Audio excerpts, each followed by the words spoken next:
Hey guys, how's it going? My name is Thomas Brush. I'm the creator of a game called Pinstripe, also finishing up a game called Once Upon a Coma that should be launching hopefully this Halloween. Click the link in the description to wishlist my second commercial release, Once Upon a Coma. You can get a launch discount on pretty much every platform you can think of. That's consoles and Steam, and we'll see what happens in terms of launch because there's a lot of things in the air right now. But if you're interested in my work, click the link in the description. When I was maybe 5 years old or 6 years old and I was playing video games, I always wondered, how are these programmers putting together these characters, the player, the enemies, the bosses? How are they animating and coding things?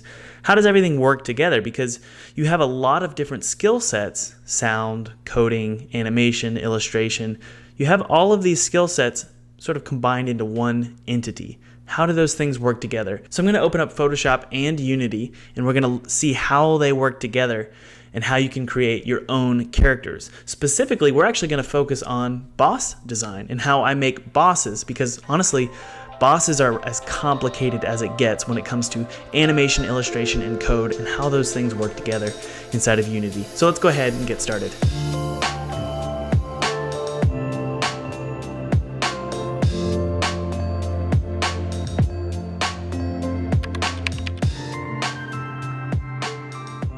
And before we get started, guys, I want to talk about our sponsor, Zooz. Zooz is a multiplayer engine for tools like Unity and Unreal, and they are totally free during your development process.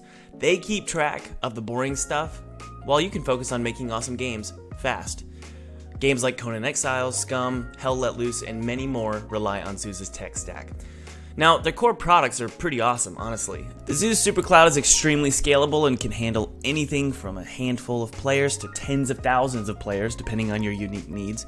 And its container-based game server orchestration combines the strengths of bare metal on demand with the flexibility of all major clouds out there. And they have a platform-agnostic relay server solution. Sorry, that's a little techie, but basically all that is it involves easily solving the most common issues in peer-to-peer matchmaking that drive most gamers crazy. They also have services like authentication, user profiles, inventory, lobby matchmaking, and many more built for scaling to the millions in cross-platform. So all of the complicated stuff about multiplayer, they simplify it for you in Unity and Unreal. So if you register at Zooz now and name your first environment my name, Thomas Brush, you're gonna get a 10% discount. That's pretty cool. Honestly, Zooz is pretty awesome. Take a look at the link in the description and see if Zooz is for you. Thanks, Zooz. Alright, so I'm just gonna go through the basics here. All of my enemies start out in Photoshop, obviously, or yeah, I guess you could start out in any other illustration software, but in this case I'm starting out in Photoshop. And I have all of my layers here named appropriately, and there's all sorts of things that are just sort of created so that I can animate each individual piece. So everything is named appropriately, and there's different types of pieces. So there's a face piece, but there's also a face piece that's more broken, like this one, so you can sort of see a robot underneath. And there's various phases that you can go through. Now, some things are actually white, and these are things that I want to be able to change the color of, and then I'm going to use over and over again. So if I wanted 20 legs sort of coming down the side of this creature here, some of them would be connected to this portion here, and I don't know if you can see on my screen or on your screen, but this is sort of a light blue, so I'd want to change the color over here to be more of a light blue. So that's why I made it white. It's much easier to color something or tint something in Unity when it's white. So what I'll do here is I'll export every single layer. So I'll just highlight every single layer and then export, do a quick export. And what it does is it generates all of my PNGs in separate PNGs, but I've got a little atlas here of all the different PNGs that are created from this boss character. Or you can export it using Photoshop to Spine, which what that will do is that'll actually export everything appropriately so that when you import all of these files, all of these PNGs into Spine, it's going to lay out your character just as you have him with all of the positions properly set. And you can also do this in Unity using Unity's Photoshop importer. And if you save this file as a PSB, not a PSD, you can achieve a similar sort of effect of all of your PNGs being arranged properly inside of Unity. But for this example, I'm going to open it in Spine. You could use Spine or Unity to rig your characters, but we're going to use Spine. So when I import everything, my character's laid out, and then I add all the bones to my character. And I have a separate tutorial for how you can rig up your character in Spine. And I also have a tutorial on how you can rig up your characters in Unity. But basically my character is all rigged up now, and I have all these different animations here. I have attack preparation, attack release, attack stick, attack strike, awake, awake loop, die loop, eat, hurt, sing, sleep. There's all these different animations, and I can show you really quickly what they each look like. So there's sort of a sticking in the ground effect. There's attack preparation. He's just about to attack there. There's attack release hurt. That's after you hit him in the head a couple times. There's a die sequence where pieces of his body slowly explode. There's a die loop here where he's freaking out, and that lasts for like 3 seconds before the die animation actually plays. So there's all these different animations that I've created inside of Spine. Now, what's really cool about Spine and also Unity is you can put things called events. So if you look down on this section here, I have all these different events that are playing. And these right here are in charge of emitting certain particles. So there's like a spit particle, there's a blood particle, and there's like a vomit particle. And what these do are these are just strings that are passed into Unity's Mechanim animator. Unity's going to read that string, and I'm going to tell Unity what to do when it does read that string. So in this case, I'm going to emit a particle with a script every time these events fire. There's also a shake event here, and what that does is it fires a screen shake. Now all these are just basic strings. They're not actually scripts. You have to actually write the scripts in Unity. All this does is it sort of tells, it's a marker, and it tells Unity when it's going to fire a certain function. So that's sort of how everything works inside of Spine. There's PNGs that are rigged up, animated into different animations, and events are also passed into Unity. I will export from Spine into Unity using the proper settings here. And again, if you guys want to see a tutorial on how to animate in Spine, you can take a look at that, or you can watch my tutorial on how to animate in Unity. Now here is the entire scene in Unity. Don't get overwhelmed. I have to tell myself that every day when I'm working. But things can get really chaotic really fast. But I know this looks really complicated. Trust me, if I had just opened this project and this is what I saw, I would be very overwhelmed as well.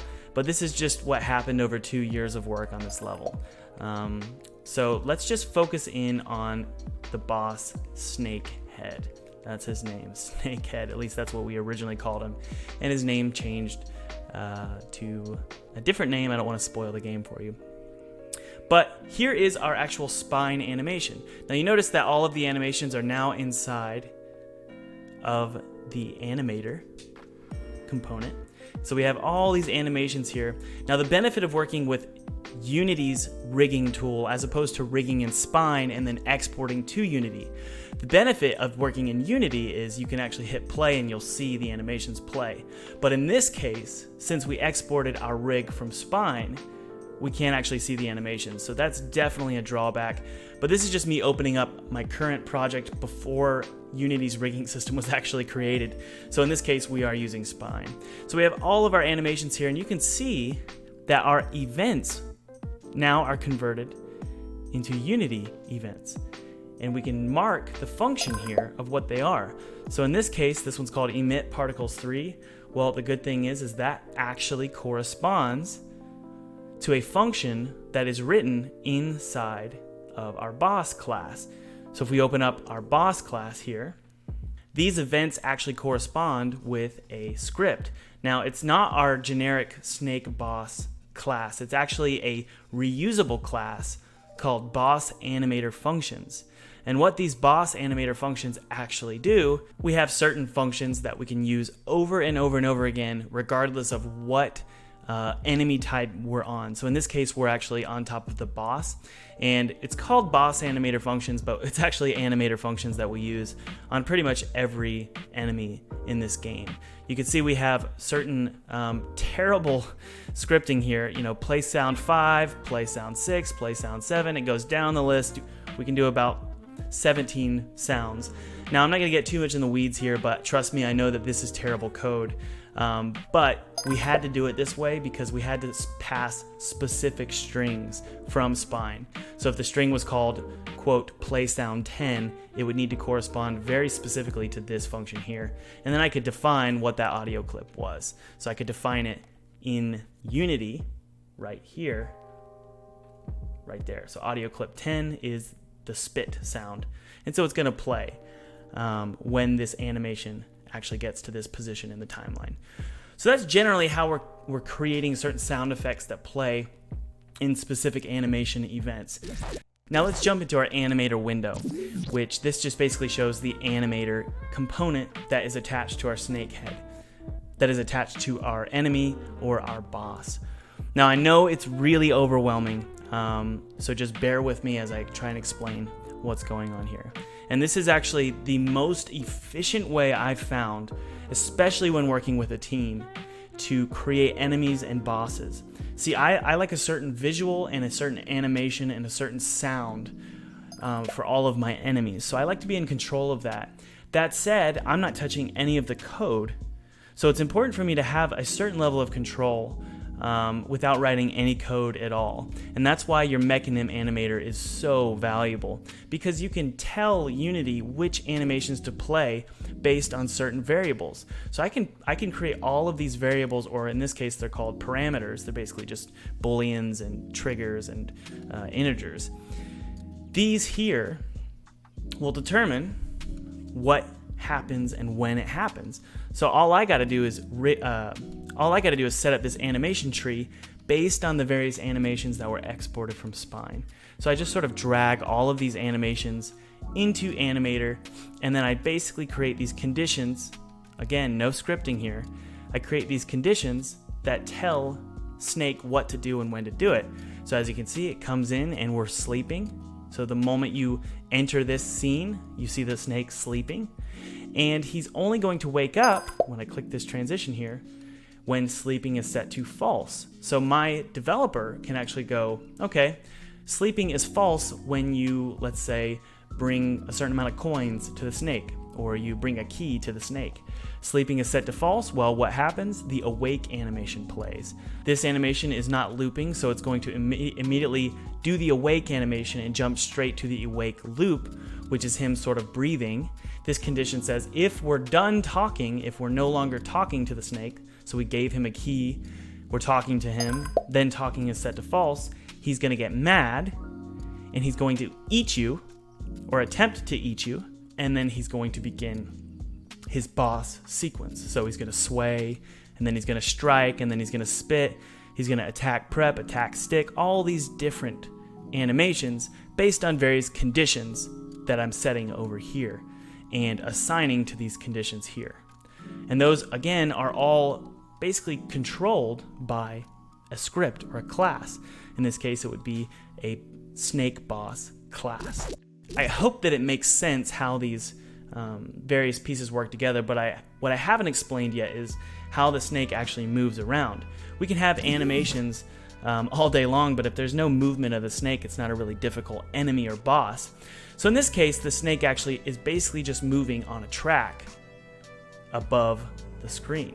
So we don't actually have to see his legs sort of crawling around on the top of the camera. All we need to do is just move him around. So I basically told Eric, the developer of this game, I said, hey, I want him to move along the horizontal axis. And his boss class, his snake boss class here, it checks for what phase you're in. So there's 5 phases for each boss. It sheds its skin slowly so that it slowly reveals a sort of mechanical robotic interior. It also controls the horizontal position, when the attacks occur, how frequent the attacks occur. So he did a brilliant job of creating all of these various functions and conditions that will set the parameters for our animator.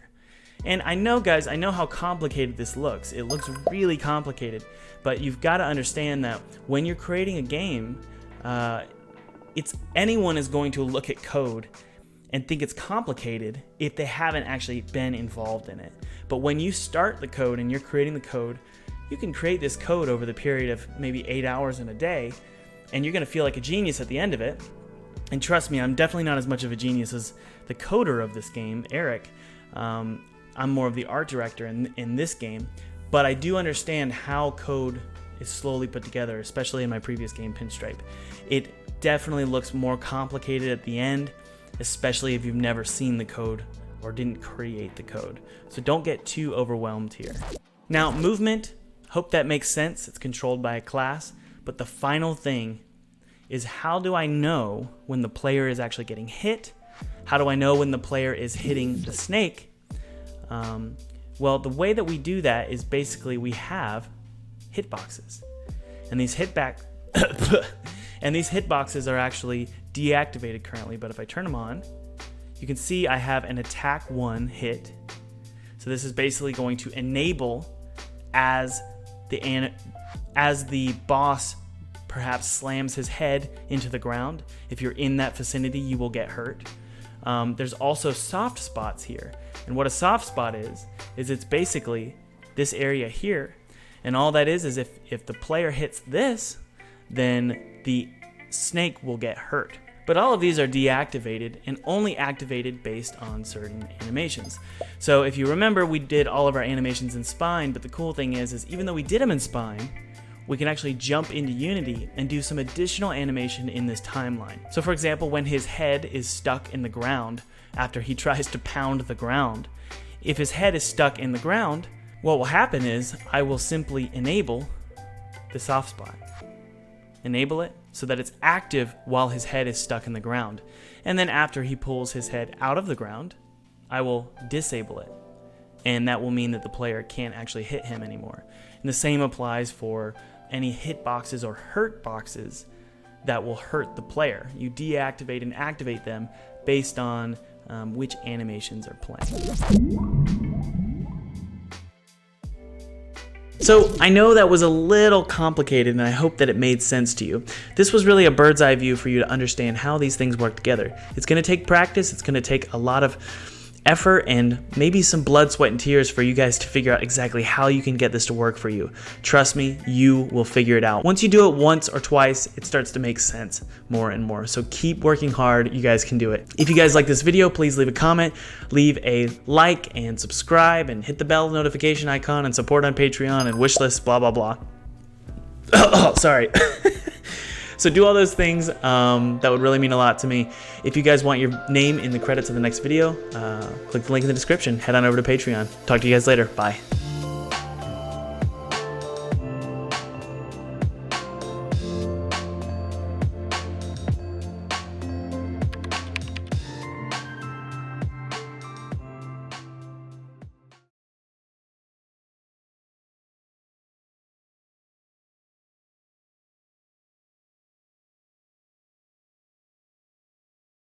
We're good.